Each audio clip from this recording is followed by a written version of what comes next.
Here's what to expect from next week's D&D Direct. I need to know for sure. This week, Wizards of the Coast announced that they are having a D&D Direct, a 30-minute presentation about the future of the D&D franchise over the next year or so. The timing of the D&D Direct is interesting. It takes place just a few days before the official release of the D&D movie, and it also takes place during a year where Wizards has already announced every D&D book that will come out, meaning that the slate of D&D RPG releases is already set, basically in stone, I guess. So, what can we expect from the D&D Direct? Well, a small teaser video provided some very obvious clues. There was a digital representation of a gelatinous cube, which nicely syncs up with a promised first look at the VTT service Wizards is developing.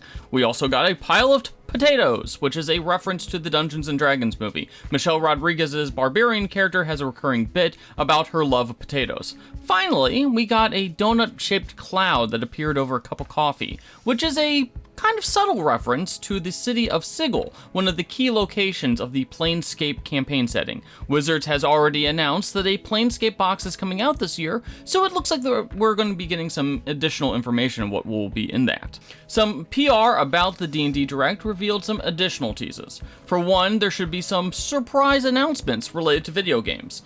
Now, Baldur's Gate 3 is coming out later this year, but we could hear more about some other D&D video game projects that may or may not be in the work. Joe Manganiello is also due to appear, which likely means that we'll be getting some news about his D&D documentary, or possibly the D&D TV show that he said he's working on.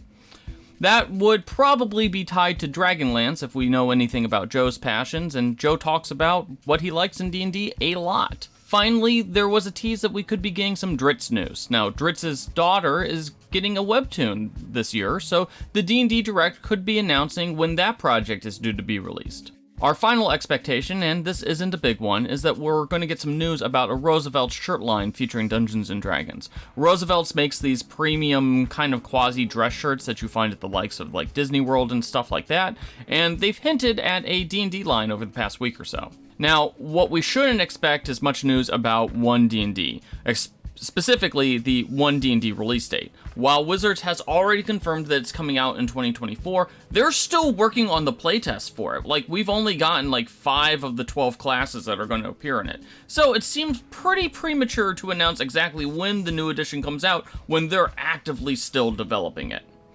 Now, we will have a full breakdown about all of the announcements when the D&D Direct comes out on Tuesday, March 28th.